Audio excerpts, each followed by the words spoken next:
Hello, everybody, and welcome back to the Pirates in the Field podcast, World Cup edition. It's been like a month since the final, but we made it, and we're going to talk a lot about our experience over there. My name is Manny Pereira. I'm with Niamh Campbell, and we have a special guest, our very own Professor BJ Schecter. How you doing, Professor?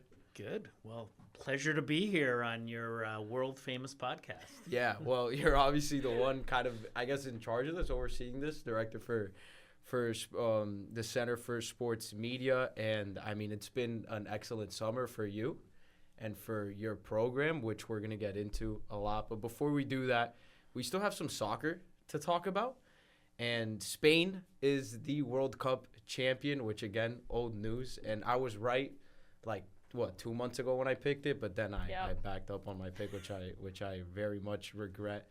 But just kind of overall thoughts on the game and the reflection of the tournament as a whole. I mean, I would say that this was one of the most entertaining World Cups that we've had. I think that the expansion that they did to the 48 teams really helped out. The extra airtime, the extra games. I think having it in 3 different countries as well, it really made this one of the worldwide events, and I think that everyone kind of rallied around it, which was great to see. In terms of kind of the games itself, I know it's been a while because, we've been busy since the World Cup finished, but best team won the tournament, in Spain. The fact that they only let up 1 goal in a run that saw them lift the trophy at the end is absolutely incredible. I wish that England was in the final. I think England should have been in the final. They really, really screwed up in that semifinal game against Argentina. But to me, they redeemed themselves in the 3rd place game. And I can be happy that they came home with their best result since '66. And I have a good feeling about the Euros. Everyone's going to say Spain's going to win the Euros. Spain's going to win the Euros. They have to. I think England can. Oh, well. What do you think, Professor? It was a great World Cup, and there were so many great matches. I mean, if you look at the runs of the Ivory Coast and Morocco, and it just goes to show you that a tiny country can compete against giants. How many times did Argentina play with fire and come out in the end? They couldn't quite do it in the final against Spain, but it looked like they might at some point. So, it was a terrific World Cup. But I got to ask you, Niamh, if I'm always second place is for losers. I don't know about 3rd place, but what are people saying in England about Thomas Tuchel? I mean, parking the bus that was bad. After scoring a goal, man. You want to talk about a dropping the ball in tactics. I mean, I would tell everybody, I was like, after the game happened, you did not want to see my family group chat after. It was bad. We were in the car. I remember that. Yeah, we were driving in the car. I was getting messages through from my grandparents, from my parents, and my siblings, and I was like, yeah, we do not need to be reading these messages out loud. But everyone was outraged, I think, because we talked about the Mexico game, the last 10 minutes where they did park the bus, but they had the height advantage against Mexico. It worked. You can't do that for 35 minutes against Argentina when you've got Messi on the team. And Tuchel said that he had a vision for doing that. The vision didn't pan out, and then the entire nation blamed it on him. But I think that overall, I think people are starting to realize that what they saw from Tuchel was so much better than what they saw from Southgate. Southgate would play the 90 minutes like that. At least we saw, attacking opportunities. We saw aggressive moments. And I think that now that the dust is finally settled, people are starting to see that and starting to see that Tuchel could be the man to bring home a trophy for England. But my goodness, Jude Bellingham. Yeah, he was awesome. For me, he was he didn't win the Golden Boot, obviously, but for me, he was the player of the tournament. I mean, he was so good, and that's saying something because Harry Kane was unbelievable. Yeah. Just a tremendous finisher. But man, what a star! I mean, we knew he was good, but I mean, this, we're going to look back on this and say this was his breakout. Yeah, and I thought he was the biggest X factor going into the tournament because England was probably the best team that had two guys of that caliber that can take over a game in any given moment in Bellingham and Kane. And with Tuchel, I mean, look, I thought it was more of, I guess the moment got too big because against Croatia, they stayed aggressive the whole time, and they were up, and that obviously went in their favor. And after that game, I came on here, and I was so impressed with the way they played because they've never done that, like played 90 aggressive minutes against a good team like that and look as good as they did. And they just kind of threw that out the window in the semi, which stinks. And I don't mean to rain on the parade a little bit more than we already have because, whatever, I guess third place, it's still the best finish for England since the 60s. So why would he get fired for that, right, on paper? Yeah, I think we saw England take a step up, and they needed to do that. And I think that people are happy that they saw that. Obviously not happy with the result because they could have been in the final. They should have been in the final. But at least we're seeing something better than what we have in years past. And actually one of the moments for me of the tournament was in that third place game. Everyone says it's a joke. It was an all-star game at the end of the day. That's what it was. I mean, you're talking 6-4. I was like, 6-4 is what my tennis sets are, not what the result of a football game should be. But when Bellingham gave Saka the penalty to be able to have a hat trick, that was cool. Giving up the chance to, be able to take that step further in the Golden Boot race, but then to go and get that final goal in whatever it was, the 98th minute. To me, that just showed how much he was playing for the team and why he was such an X factor for England this tournament. Yeah, no doubt. Well, let's just kind of top this off here. I'm going to read some stats from Spain, who I think was definitely the most dominant defense I've ever seen, if that's saying anything in soccer. But probably one of the best ever. And now they've officially won 38 straight matches, which is incredible.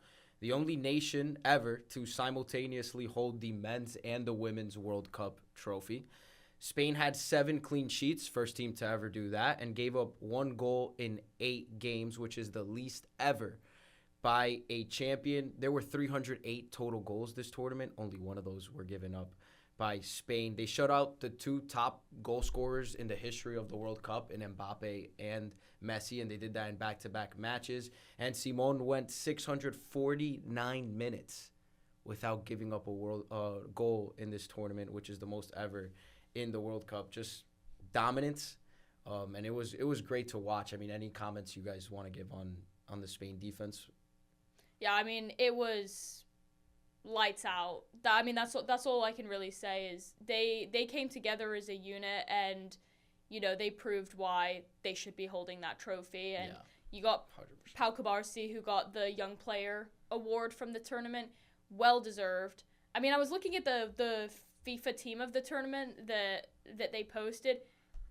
He won the Young Player of the Tournament award, and he didn't get in the starting 11, which to me was crazy. But I think all those guys, Cucurella, Porro, everybody, in that Spain defense, they had the tournament of their lives, and they're able to walk away with a trophy to prove it. You think that'll ever get broken? Another team that only gives up 1 goal, especially now that we might go to 64 teams?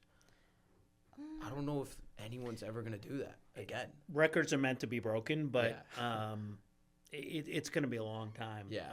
I mean, and really what impressed me was just a master class in possession. 100%.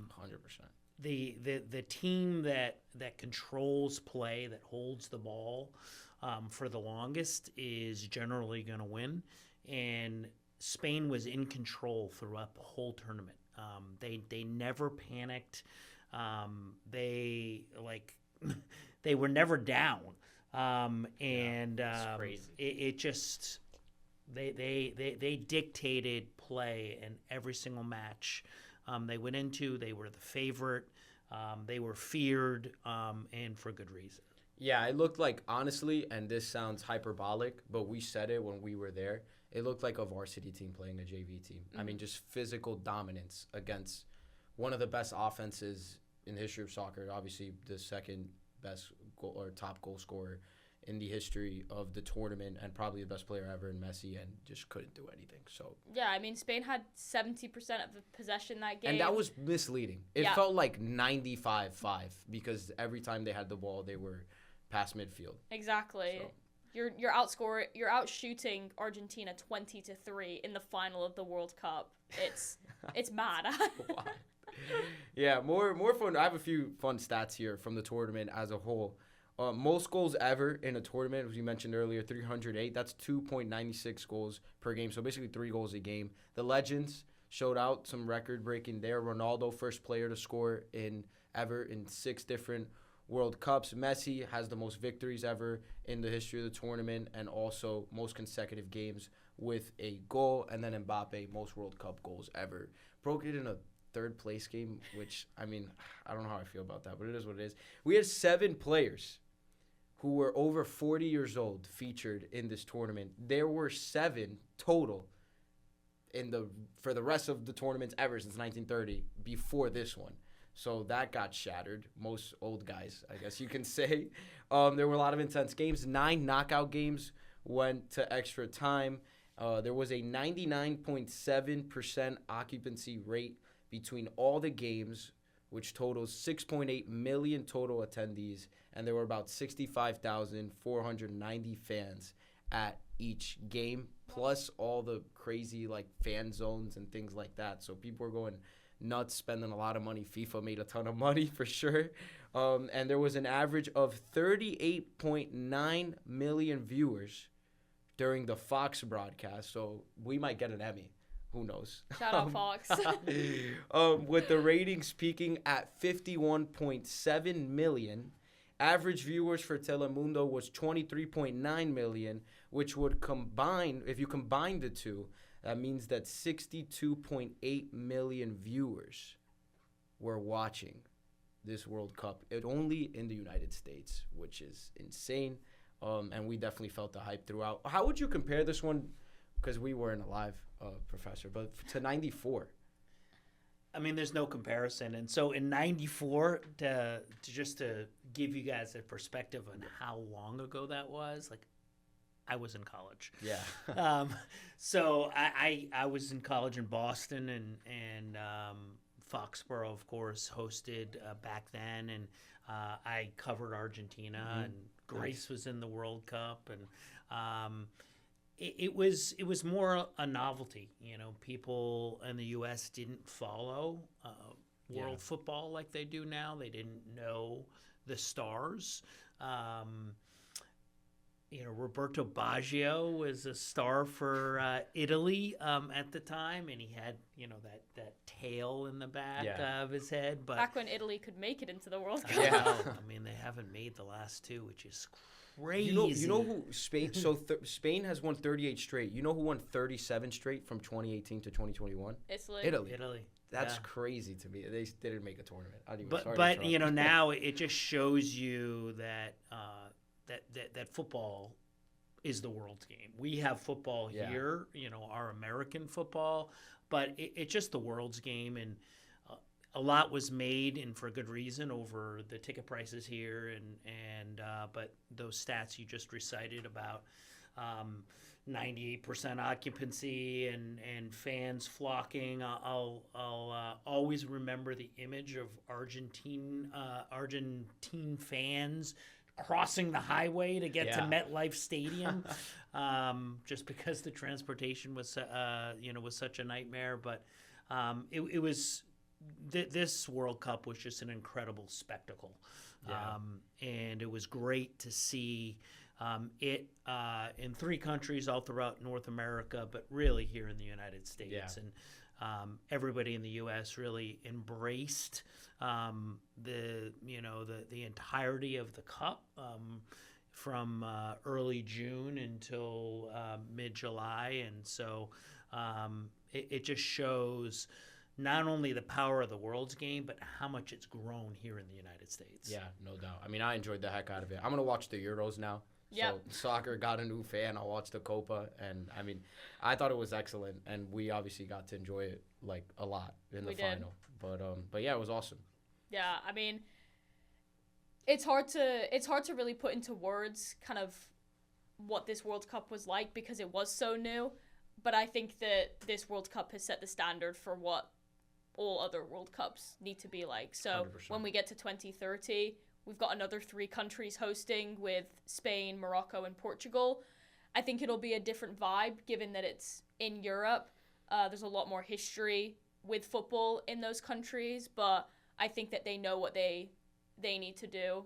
And I think one of them is not having a halftime show from what I've heard from everybody. Yeah, that was weird. I mean, we were getting chicken fingers during that, so I didn't really see what, Neither did what I. was going on. But it was cool. It was definitely awesome. Now we'll move on. And we are not going to play the role of journalist anymore. We'll leave that to the veteran, the man who has done that at a much higher level than us for many years. So, Professor, we're going to talk a little bit about our opportunity going to MetLife and any questions you might have for us working in regards to working the final. Yeah, I mean, first of all, congratulations on, doing such a great job, earning this opportunity. There are people that go their whole careers and never cover a World Cup final, and for you guys to do it as college students is remarkable. So, just to take everybody kind of behind the scenes, this came about through our Pirates in the Field program. Hence the name of this podcast, and through our partnership with Fox. And for anybody who is listening, and certainly any students, it's to succeed in any industry, but especially in sports, is really about persevering. And so that is true if you're a student. Yeah. That is true. I've been in this 30 plus years. And it's really important for me to create these opportunities for you, because that's the foundation of our program. But to create these opportunities takes this same sort of grit and skill set as it is to earn them.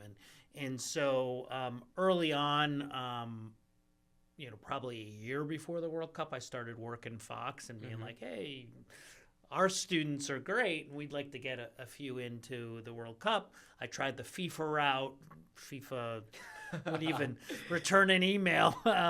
So that wasn't going to work for the Super Bowl or the NFL draft or the NBA draft or the World Series. We go through the leagues. Yeah. And this time we had to go through an end around. So Fox was our best route in. And as you guys know, after you were selected, that Fox has a lot of stuff going on and kind of, taking care of Seton Hall is not at the top of their list with good reason. But I stayed on them. We used every avenue in. And I remember telling you guys, don't worry, it's going to happen. Yeah. But I mean, you got to stay on it. Mm-hmm. You got to stay on it. And we did, and it finally did. And I'm glad, that it did. So, just a lesson that, the grind never stops. Yeah. Whether, you're just starting or, you're in the middle of your career. But I guess first of all, starting with you, Niamh, just overall, describe your experience. I'll have to ask you the same question, Manny, and then we can get a little bit in the weeds of what your actual duties were. Yeah, I mean, whenever people ask me, it's really hard for me to explain kind of what it was like, because it was really a dream come true. And having worked games here for Seton Hall and doing events through the center, going to like the Coretta Scott King and the Racket at the Rock and all of that stuff, this was just on a completely different scale. And I was going in with zero expectations, having no idea what was going to happen. And it just blew me away. And I think walking away, I definitely know that I've chosen the right avenue. And the hours were long. It was hard. It wasn't easy work. But it was 100% worth it. And it was funny because I was talking to my roommate after our last day. We went to go get dinner, and because I basically hadn't seen her because I had been working so much. And she was like, yeah, you would be up at 4:30 in the morning to go to your shifts, and you would be buzzing around the kitchen. She's like, I could hear you, and you were actually up and moving and getting ready. She's like, I've never heard you like that when you've had to get up that early. She's like, I could just tell that you were excited to go and that you wanted to be there. So I think that's really the best way for me to explain it, was that I was just ready for anything, and I walked away having learned so much that I never thought that I would. Yeah, I mean, for me, I know a lot of people in sports, they say, like, for, like, a young team, for example, right? Like, naivety can kind of be a blessing, or lack of experience, because you don't really understand the real magnitude of the situation or the pressures that might be around it. So I kind of went into it, like, head down, I'm just going to work. I'm going to do the best that I can. And it wasn't until the game where I really was like, holy cow. Like, look where we are right now. But it was awesome. I have a new love now. I love operations. I didn't think I really, like, would to the extent that I did. And it was excellent just being there, meeting so many people, which, again, in the moment, there was really no time to take it all in until we kind of got to sit and watch the game. So kind of looking back, I did definitely enjoy it. But I enjoyed working, like, and we worked hard. We worked as hard as we could. And I mean, we got good feedback, thankfully. But again, it was so awesome. I'm so grateful for it. Overall experience was definitely 10 out of 10 to work an event of that scale and to be so involved in it too, to really feel like we kind of contributed and put at least a little grain of sand into such a huge broadcast was so awesome. Well, you're being a little modest, Manny. Not only did you get good feedback, you got unbelievable feedback. So Patty from Fox, who oversees all of the runners, and you guys were runners at the World Cup, said you two were the best runners throughout the whole crazy. World Cup. So that's a testament to your work. Manny mentioned the hard work, and everybody, sees the final and the broadcast, and but you guys were working well before and well after the final match. Mm-hmm. Take us inside and kind of give us a sense of all of the hard work that went on before and after the actual broadcast.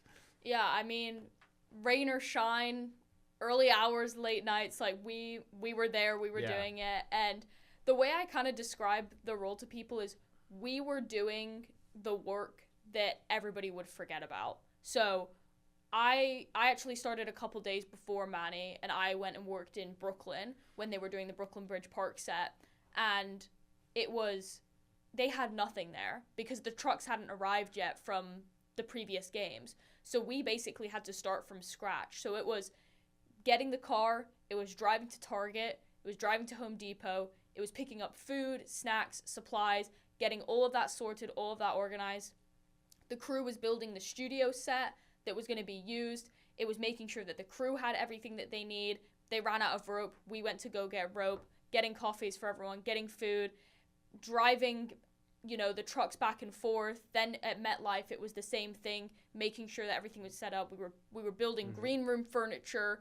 We were, making sure that engineering had everything that they needed. We were picking up lunch for the president of Fox Sports. It was driving him around in golf carts. Yeah, exactly. We owned the golf carts at MetLife. Yeah. It was stuff literally as small as taking out the trash, changing the liners, restocking the coolers. Mm-hmm. That stuff that people forget about. But if you don't do that stuff, no one's happy. If no one's happy, they're not going to do their job well. They don't do their job well, we don't have a good broadcast. So it was all of that little stuff that people forget about that we were in charge of, but it ends up making such a huge difference, and that's what I realized during my, 10 days. You mentioned, Manny, operations and your new love of operations. Tell us what you learned. Well, kind of like what Niamh hinted at, how important it is, which we don't realize when we're watching a broadcast, we're watching television, all that goes into it behind the scenes and how vital it is to have all of that go well for a successful broadcast. So, I mean, definitely learned how important attention to detail is, because there were a few times where, I've always heard this. I forgot who said this. I think it was literally here at Seton Hall. I don't even remember who said the quote. It might have been Stephen A., honestly, where he was like, yeah, it was Stephen A., where he was like, basically try to always be ahead of your boss. Like, try to do things before he tells you to do them. And I just kind of had that in my mind. Vanessa, who was like overseeing us, I was always trying to be like, okay, what is she thinking and where can I help her? And I kind of just I like to hustle. I like the blue collar kind of vibe, even though this is such a white collar style of business, to be able to kind of get our hands dirty, drive around, and serve. Because that's essentially what we were doing. We were providing a service to everyone who was working.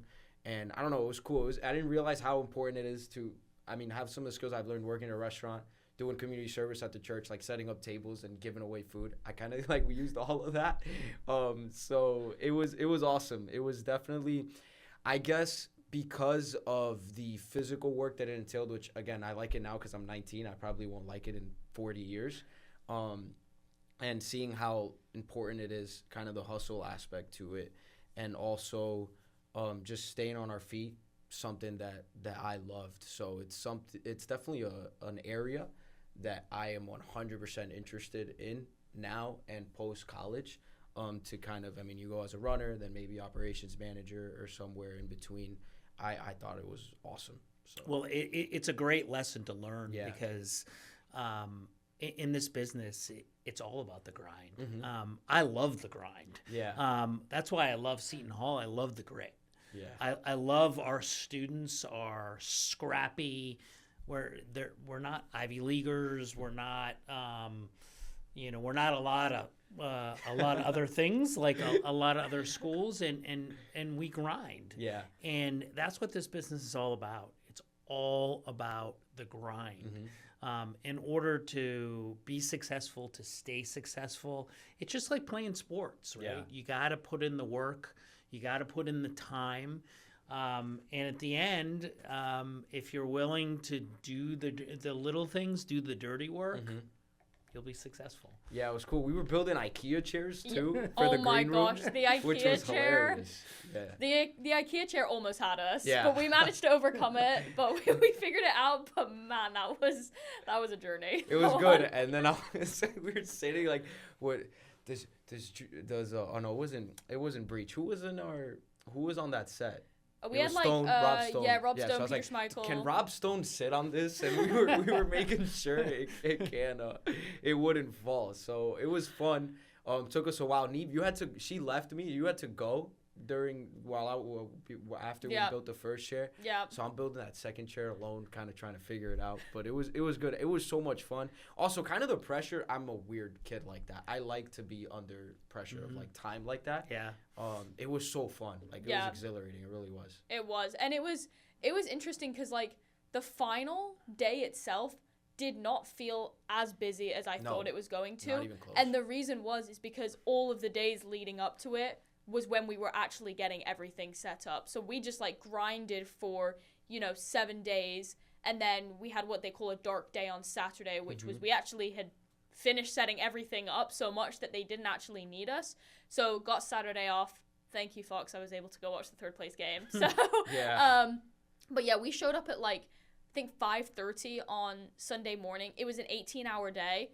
I did that whole day on no caffeine, and I was still fine. Yeah, because that's crazy. it was just so exciting to be there, and we had set everything up, so it was like you can actually enjoy it. We were throwing merchandise out to the fans. Yeah, that was so fun. I was fighting 3 40-year-old men at once for a bandana because they wouldn't give it to the little kid. Like all of that stuff and all of that hard work that we put into it. Like even for us, we can see how rewarding it is on game day, even if we're not in the production side. Yeah, it's like they say, on any team, like you practice really hard during the week, the game seems a lot easier, and sounds like that experience held true for you guys. Niamh, you got to meet your idol, Rebecca Lowe. Cool. I know you were looking forward to that well before this experience, but tell us what that was like.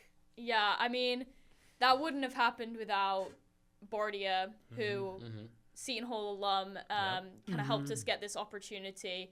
And Bob actually sent me an email the night before just wishing us good luck and was like, if you see Rebecca, like, tell her I said hi. I was like, all right, got to see Rebecca so I can tell her that Bob said hi. But no, it was incredible. After the game finished and after they had wrapped and everything and they had kind of talked with their families and stuff, Bardia brought me over and I spoke a little bit to her husband and her son, and then, I mean, it was just amazing. I remember, I just vividly remember when I was moving from England to the US, the Premier League a year later started on NBC and they were doing all of the promotion and stuff. That's when they brought in Jason Sudeikis to do the like Ted Lasso bit, and she was a part of that. And I've watched her ever since. And to be able to just talk to her, to be able to tell her like, you're the reason that I want to do this. I remember talking to my mom on my way back when we were driving back from the game, and I was like, yeah, like I got to tell her that she's the reason that I want to do this. And my mom was like, that's something that she'll remember because it's not every day that someone tells you that. And to be able to just hear about her experience, and, you know, she was asking me about the stuff that I did, and she turned around to me, she's like, well, seeing that you're already here, it's probably not the last time that I'm going to be seeing you. And just to hear someone that I've looked up to kind of say that to me, it meant everything. And I hope, you know, in a couple of World Cups from now, I'm working alongside her, you know, maybe taking her spot one day, but it was a conversation that I won't forget. I thought the best moment of the tournament was Zlatan Ibrahimovic, who is very to himself, goes up to Niamh Campbell and just daps her up. That was hilarious. And I was like, there's no way you just did that. Honestly, I didn't think that either, but he had just saw me talking to Rebecca. And Rebecca was actually the one, I wasn't going to ask her for a picture, but she's like, can we get a picture? And I was like, yeah, absolutely. And then, I was walking up the stairs from the inside platform, and I walked up, and he obviously saw me talking to her. And then, he just went in and gave me, like, a handshake. And like, if you knew Niamh forever, like, what's up, Niamh? Yeah. It was hilarious. Well, so Rebecca Lowe asked you for a picture. I know. Yeah, that's pretty great. Well, you know, one of the great moments, and when Bardia sent me that picture, I was so happy because I knew how much it meant to you. But like the next week, we hosted here on campus a sports media and business academy for high school students, and Niamh came and spoke. And I was really, we had almost 30 students, and nearly half of them were girls. Which I think is just awesome. Yeah. I loved walking in the room and seeing that. It's just awesome. And every year we've done it. We've done it for the last 3 years. Not only have the numbers of students increased, which kind of speaks to the program in the industry, but the number of girls has increased at a higher rate. And afterward, there were 3 or 4 girls, and the girls were the best students. They asked the best questions, the most inquisitive, and they stayed and talked to Niamh and literally formed like a line. So it was literally from Rebecca to you to the next generation, and that's what it's all about. Yeah. I got a picture of that, and we'll send it along to you guys. But that was really, really cool to see. Yeah, it was. I'm really glad that I got to talk to them and kind of share my experience too. You know, like you said, literally a couple days before I was talking to my, sports media idol, and just to be able to talk to the girls and learn a little bit more about what they're interested in as well. That was really great to do. Yeah, and I mean, I think after getting to know Niamh more in this tournament, obviously how cool she was, and Jules Breach, who I got to talk to a lot. British people get a bad rap in this country. It's not. I don't agree with it anymore. I'm just kidding. I'm messing around. But she was great. I got to talk to her, and one thing that I noticed from the talent at Fox, and really just everyone at Fox, was how approachable everyone was. Didn't matter if you were the operations manager, if you were a runner, or if you were, Rebecca Lowe. It was really incredible to have that atmosphere in the workplace. And Breach was very, I had to help set up during the rehearsals with her, and we got to talk a lot about just normal small talk, like British football. She says radio there is still popping. When I told her radio here, other than really in New York, is not as popular at all as it once was, she was shocked. So it was pretty cool to have those type of moments with people who you watch on TV all the time. Like I saw Landon Donovan walk right in front of me. I was like, oh, I've like watched you since I was like a little kid. Hi. So it was really cool. Yeah, it was to really be in funny that seeing like atmosphere. Peter Schmeichel just sitting around on the set on his phone before they went on. On a like, chair that we built. Yeah, So there you go. Yeah, on a chair. Well, great job, guys. I was, really thrilled to see you guys flourish and take full advantage of this opportunity. I had no doubt you would, but no, congratulations, on just crushing it. Yeah, thank you to you for organizing it, and to Bob, and a special shout out to Bardia, 100%. to everybody at Fox, all the people that we worked with, Patty, Vanessa, Anil, everybody who helped us. I mean, we got to meet so many great people, and be able to make those connections. And Our LinkedIn is like popping right now. yeah, it really I is. bet. It really School is. starts fun. in 2 weeks. You Yeah. guys are going to be the most popular people on campus. No, It was fun. It was such a great experience meeting such great people, and it's something that I will not take for granted at all. One more little piece on this. The only thing I don't regret, but I'm a little about, is that I was this close to meeting Jameis Winston, and we didn't get to. Yeah. Because this guy goes, you should have seen, because what he was in charge of doing was like the live streaming kind of on the digital side for Fox, and he would just hang out at the stadium. He would go row by row on a section of MetLife and talk to the fans as if they were his buddies, like for his entire life. So I go to meet the people on the digital side. We went with one of the runners, and we're saying hello. Oh, where's Jameis? Oh no, he's down there. He's like in the crowd, and he's talking to someone for like a good 15, 20 minutes. So I asked one of the guys who was on the digital side, and I was like, oh, like, is that a family member or something? He's like, no, it's just a random guy. He's like that with everybody. So we didn't get to see him because we had to go back up to the IPP. Well, actually, the one like tidbit for me was that we missed the goal. Oh my gosh. We missed the one goal in the World Cup final because we were taking wagons from the outside studio set to the IPP. And what we brought was not even used. Yeah. So it was like, because obviously not that we regret it. You always want to go the extra mile, make sure you're over prepared. But we watched maybe out of the 120 minutes, maybe 115. Yeah. And we missed a goal. We just heard the crowd We roar. thought that we had it perfectly timed. Yeah. Leaving at the halftime of extra time, and then we're 30 seconds into our walk, and MetLife just erupts. Yeah. And we're like, yeah, we just missed the goal. It was sad. It's okay. It was fun story to tell for sure. Yeah. One thing I want to ask you, BJ, is like, obviously we've done the World Cup now, which is, as you said, a worldwide spectacle, and it was something that the Pirates in the Field program brought to us and gave us that opportunity.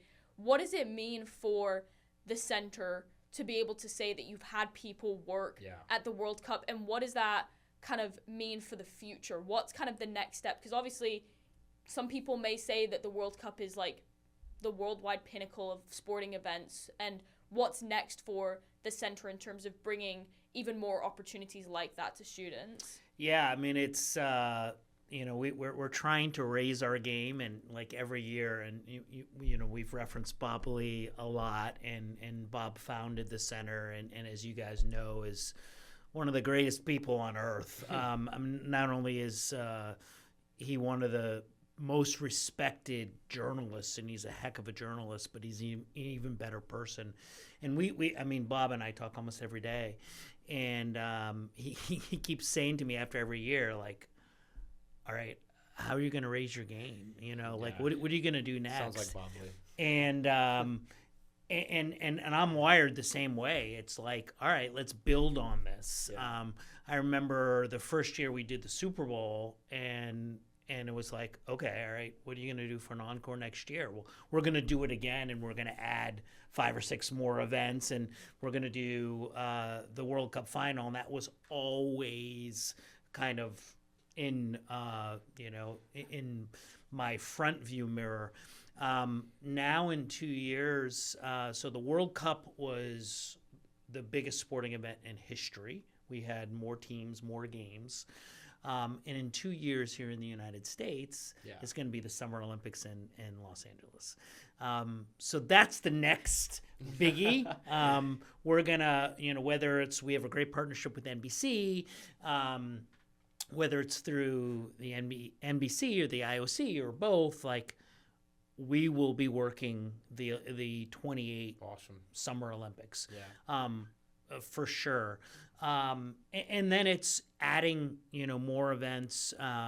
We have great partnerships, some new ones brewing, that will bring us to more events and produce content, not only for our own channels, but for the events themselves. So it's never be complacent, always build. But to answer the first part of your question, Niamh, it's really helped put our program on the map in the university. I look all over the country at various programs at some very big, well-funded schools. One in your backyard at Arizona State, the Cronkite School of Journalism and Media. In my mind, they have the best sports media program in the country right now. And I know Brett Kurland, who runs that program. He's a friend of mine, and I said, "Watch out, we're on your heels." And in fact, I was with two students in Phoenix back in April, covering the women's Final Four. That's another event we added this year, and the Arizona State University is in Tempe, but Cronkite and some of their professional schools are in Phoenix. And so it was like a 10-minute walk from my hotel. And so I saw their facilities, which are great, impressive. And Brett and I were talking, and I was telling him all the stuff that our students are doing. And he looked at me, and he was like, "Well, we're not doing all that." It's really helped, get the program on the map and put us, in the same class as an Arizona State, a University of Texas, or Syracuse, or Northwestern, a University of Missouri, a USC, and I mean, call me ambitious enough, stupid enough, crazy enough, like, we're gonna pass all of them. I think we already have. I have no doubt. I have no doubt. So Manny, you better get ready for an LA summer in 28. Gosh. Yeah, I hope so. Yeah, get ready. That would be fun.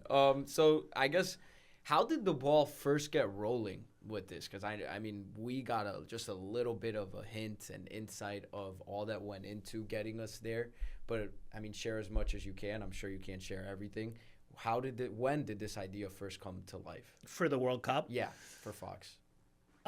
So I mean, we obviously knew for a while that the World Cup was going to be in the U.S. and then when it was announced that the final was here, as soon as I heard that, it's like we got to get to the final, and knowing that FIFA is impossible, we were going to have to find another way, and so when somebody tells you no, you don't have to accept that. Yeah. There's a yes in there somewhere. Yeah. And so that was kind of my mentality. I don't care who says, like, this is going to be impossible to do. Well, nothing's impossible. So it was really, all right, how can we find our way in? What's our angle? And Bardia Shireas, VP of production at Fox, he and I talked a lot. And Bardia wears a lot of different hats. And you saw him at the final. It was all hands on deck for World Cup, but he also is the lead producer for Major League Baseball. And Fox has the All-Star Game and the World Series in addition to regular baseball. Bardia is also the lead producer for Big Noon Kickoff. He does lots of college basketball. And so I would, every time I would talk to him, I would work in, like, you going to help us get to the World Cup? We really want to get to the World Cup. And he was like, yeah, I'll take care of you, whatever. And I knew he would, but it was always like front of mind, and knowing when to push. And there were times, and you guys were well aware, where we just weren't hearing back from Fox for long periods of time. And it's just like, are we going to do this? Are we going to do this? And I promised Niamh a long time ago that I would get her to the World Cup. And I mean, that's something I take really, really seriously. And at the end of the day, like, if everything is exhausted and it's not possible, then it's not possible, but everything is going to be exhausted. And I was going to cut off my right arm to make sure Niamh got to the World Cup. I mean, the same is true, you know, getting back a couple of years ago, we had a star student. His name was Jackson Shank, and that was the first year I started Pirates in the Field. And the prime event that year was the Super Bowl. And Jackson is from Kansas City, and the Chiefs were going for a three-peat. And so I said to Jackson, I said, look, you've earned the right to choose, and you're going to want to go to the Super Bowl. But I'm telling you, the men's Final Four is better. You're going to get better access. You're going to produce better content. So you can choose whatever you want, but I would choose the Final Four. And he said, okay, reluctantly, he said, we didn't know if Kansas City was going to make it or not. So he reluctantly chose the Final Four. Well, a couple weeks before the Super Bowl, the NCAA got back to me and said, we denied your credentials. So I already picked the people that were going to go to the Super Bowl, and I had the mentality of like, I can't tell Jackson he can't go to the Final Four after I said don't go to the Super Bowl, and his team is in the Super Bowl going for a three-peat. And so I found another angle in. My buddy Seth Davis runs Hoops HQ, and so we got credentialed through Hoops HQ, which is how we get credentialed now. So there's always a way. There's always a way in. And with the World Cup, it was that much more difficult because as much of a cartel as the NCAA is, FIFA is like times 100. I mean, we talk about the FIFA security. Oh my was gosh. insane. Like, literally, we're going out to pick up coffees on a golf cart, and we got to go through a whole dog sniffing process to be able to bring that in. Literally. Yeah, it was crazy. It was awesome, though. You know, and that advice about never taking no for an answer. When I was 14, I was blessed enough to meet John Sterling and Jessica Blaylock in the same year. Blaylock, who now works for the Florida Panthers, they told me the same thing. It's like, never take no for an answer. So that goes, you know, throughout this entire business. How did Fox first respond? Because we won't share who told us this, but we did hear that Bardia fought for us big time. So did you get any insight of like what was going on behind the scenes, and was there ever doubt that this would probably happen?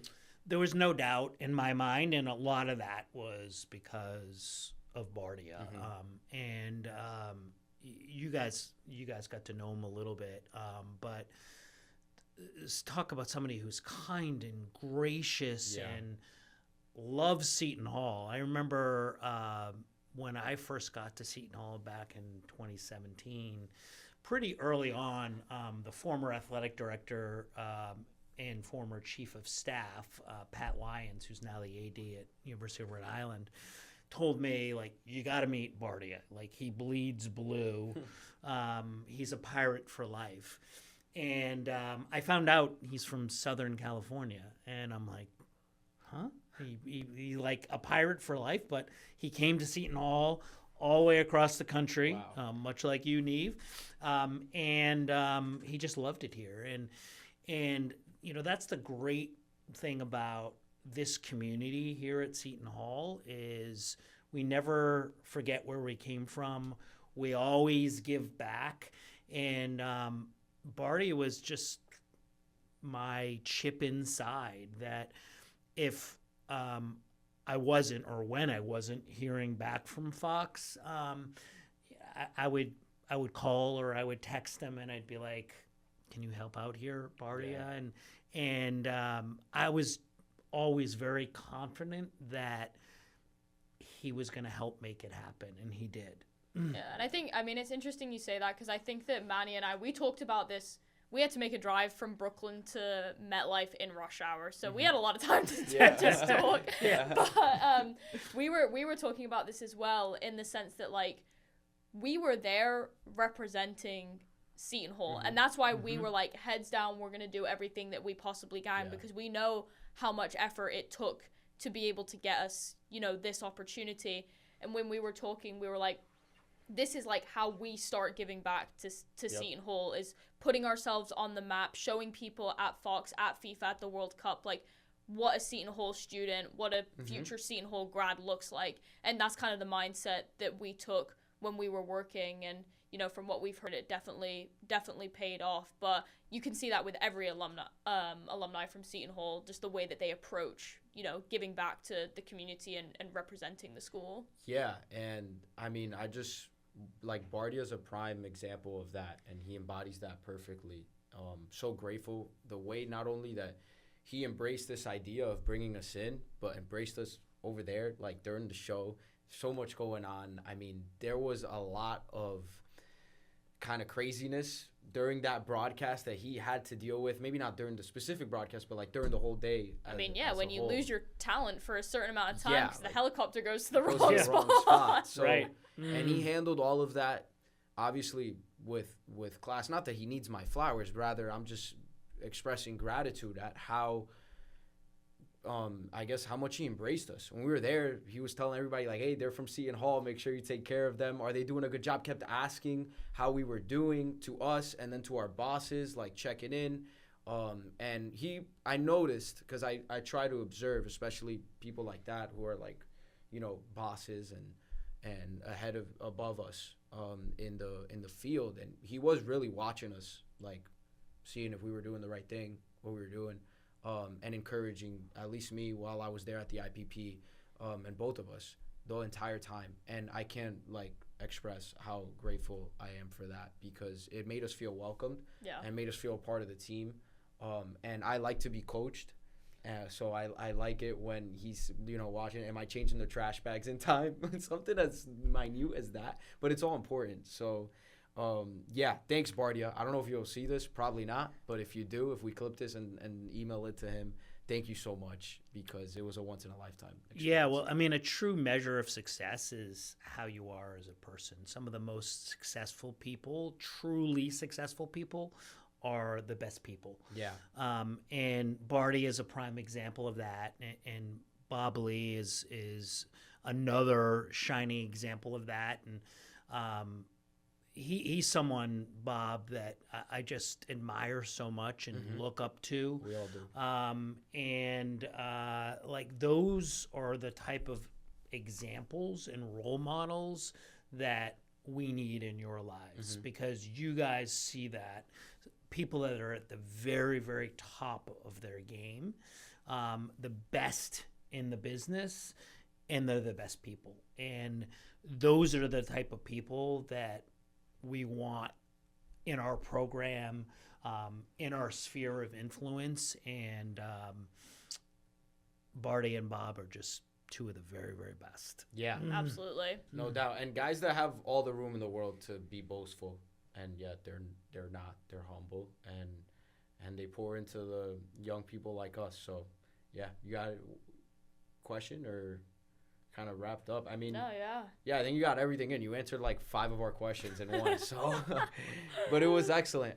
Now, just kind of moving forward for the future, this podcast is going to, I mean, this is just the very beginning of it. Yeah. And we got a ton of things going on. Like you said, this is not the end. We're always trying to move up, get the next thing. And we already had students go to training camp for the Washington Commanders, so we're going to have a Pirates in the Field podcast, new episode coming up very soon. Just kind of discuss, I guess, Professor, if you may, the plans for this year and what your vision is also, or I guess we could all share what our vision is for the pod going forward.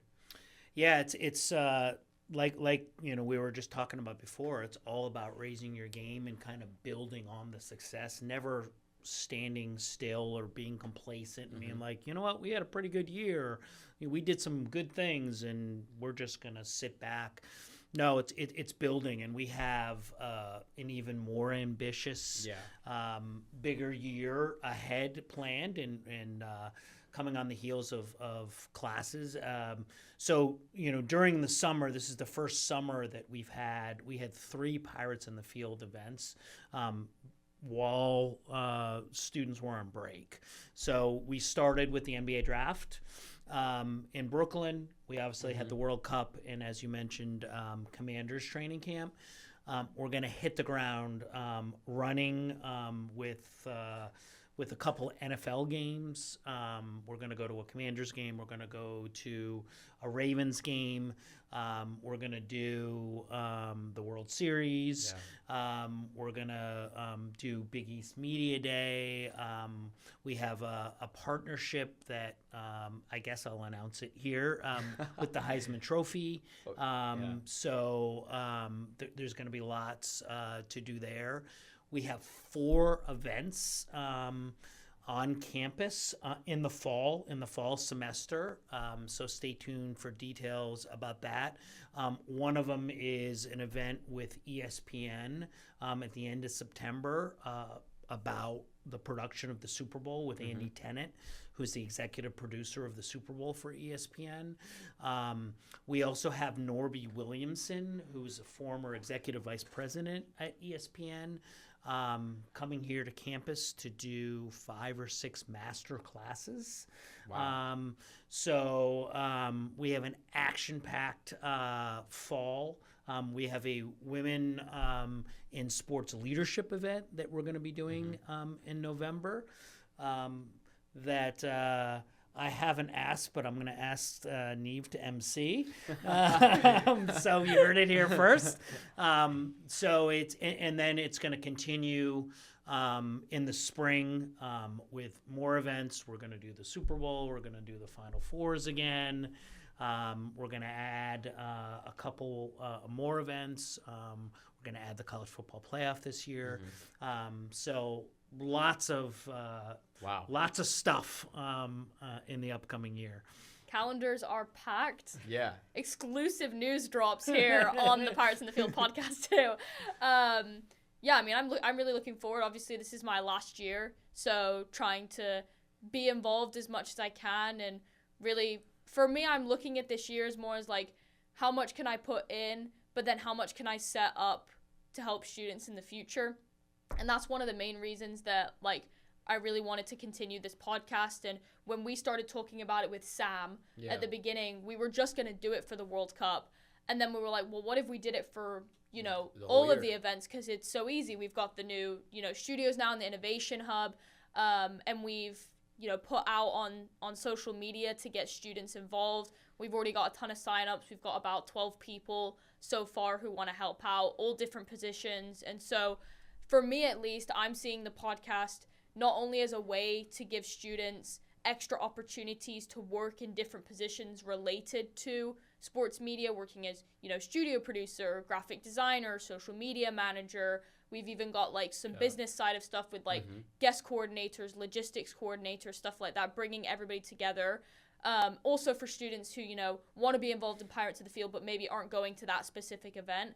But then also as a way to promote, the center too, because we obviously, if you see on the Instagram account, we post everything that, of all the students going to the events, but we have nothing in between. So this is kind of a great way for you guys to kind of learn a little bit more about what students do behind the scenes, learn a bit about how these opportunities come about, and kind of what everyone gets to see when they're actually there. Yeah, I mean, I can't believe I've only been here a year.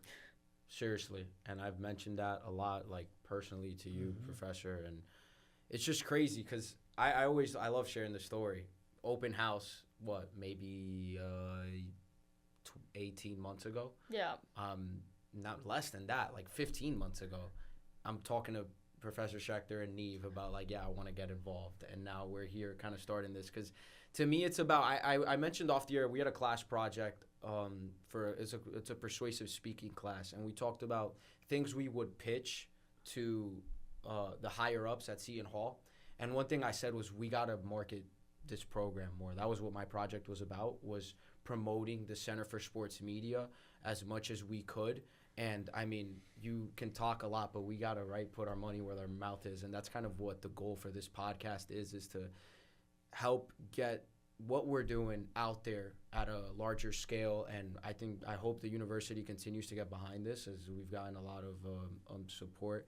And yeah, we want to do this the whole year, help as much as we could, because it's like what you just said. That sounds like ESPN's calendar, right? During the year where everyone, if you're working at ESPN, you're going to work at some of those events. And it's like, no, I'm just a student at Seton Hall, and I get to be involved in some of these things, which is excellent. And I mean, thank you. So grateful to be a student here. I didn't think when I was a junior in high school that I'd be at Seton Hall, but here I am. So again, this is awesome, and I can't wait to see where this podcast grows as it grows with the program. So. Well, kudos to you guys for starting this and having the ambition to carry it forward, and that's what it's all about. Because as you guys have learned in this program, it's really about your experiences and about getting out there and doing things. And we can create as many opportunities as possible, which is all great. But you guys have to take advantage of them, and you guys have taken full advantage of everything that we have to offer. And it's really about keeping the program going and who's next. We got Niamh for one more year, so we're gonna work her to the bone. We got you for 3 more years, and now we need to find the next Niamhs and the next Mannys.